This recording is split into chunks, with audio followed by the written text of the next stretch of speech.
Halo teman-teman, di video kali ini saya akan membahas materi mengenai sewa guna usaha yang terbagi atas 3 konteks. Yang pertama, pengertian sewa guna usaha, dan yang kedua, perlakuan perpajakan untuk transaksi sewa guna usaha, dan yang ketiga, ada perencanaan pajak untuk sewa guna usaha.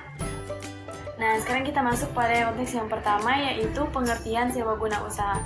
Sewa guna usaha adalah suatu kontrak usaha antara pemilik barang modal yang biasa disebut dengan lessor dengan pengguna barang modal yang biasa disebut dengan lease.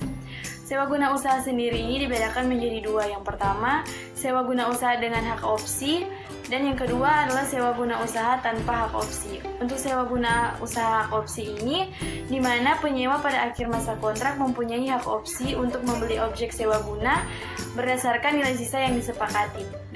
Dan untuk sewa guna usaha tanpa hak opsi ini, di mana penyewa pada akhir masa kontrak tidak bisa mempunyai hak opsi untuk membeli objek sewa guna usaha tersebut. Nah, selanjutnya kita masuk pada konteks yang kedua, yaitu perlakuan perpajakan untuk transaksi sewa guna usaha. Dalam pasal 23 dan 4 Keputusan Menteri Keuangan, kegiatan sewa guna usaha dapat digolongkan sebagai finance lease dan operating lease jika memenuhi kriteria sebagai berikut.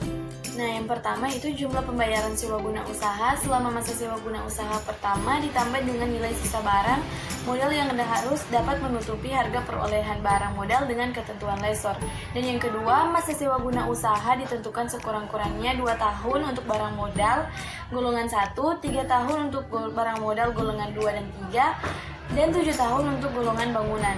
Yang ketiga, perjanjian sewa guna usaha memuat ketentuan mengenai opsi bagi lease. Dan yang keempat, dalam pasal 16 Keputusan Menteri Keuangan nomor 1169 mengatur mengenai ketentuan perpajakan bagi lease yang melakukan transaksi finance lease sebagai berikut.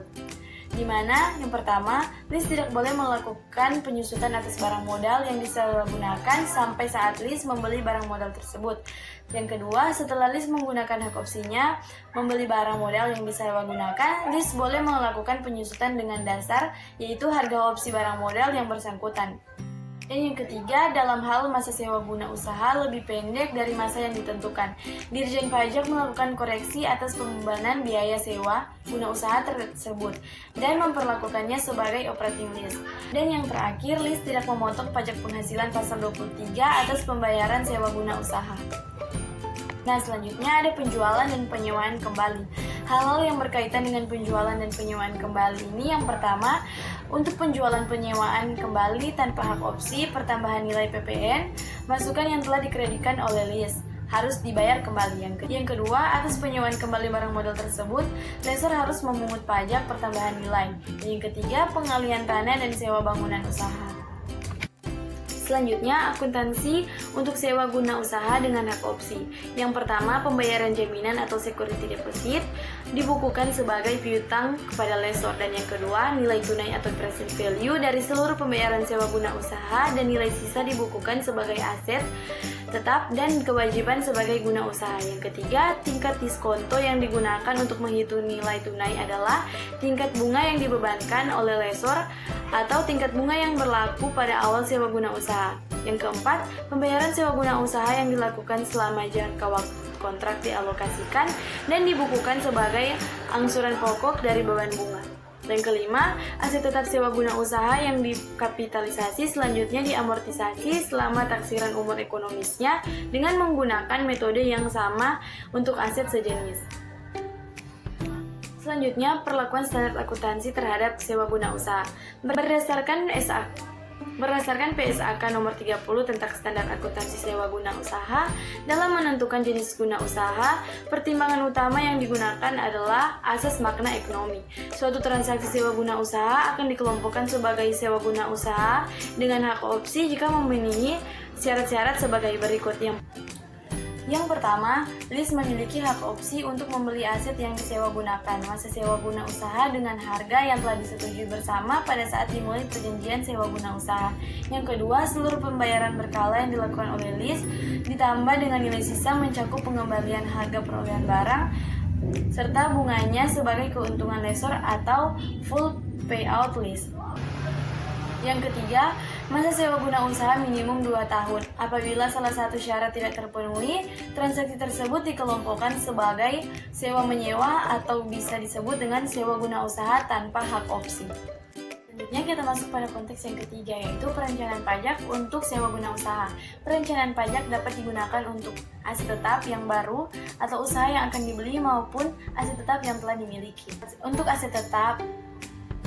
Untuk aset tetap yang baru akan dibeli, pertimbangannya adalah membeli secara langsung, tunai atau kredit, atau dengan menyewa. Sedangkan untuk aset tetap yang telah dimiliki, pertimbangannya adalah mempertahankannya atau melakukan revaluasi atau dijual atau disewa gunakan kembali. Selanjutnya ada membeli secara langsung atau melalui sewa guna usaha dengan hak opsi. Hal pokok yang perlu diperhatikan dalam perencanaan pajak untuk hal ini antara lain yang pertama, apabila membeli secara langsung maka jumlah yang dapat dibiayakan dalam rangka menghitung penghasilan kena pajak adalah beban penyusutan.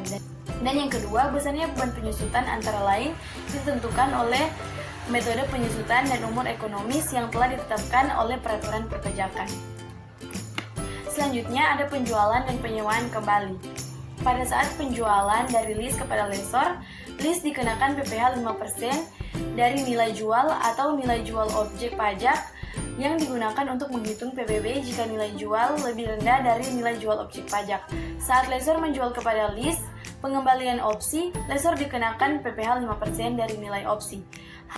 Hal yang harus diperhatikan di sini adalah jika gedung dimiliki secara langsung, maka biaya yang boleh dikurangkan hanya beban penyusutan atas gedung yang harus dilakukan dalam jangka waktu 20 tahun. Apabila diperoleh melalui sewa guna usaha dengan hak opsi, maka semua biaya yang dikeluarkan untuk pembayaran sewa baik atas tanah maupun bangunan dapat dibiayakan. Nah, demikian pembahasan materi yang telah saya bawakan. Semoga apa yang telah saya sampaikan tadi dapat bermanfaat bagi teman-teman semua. Terima kasih.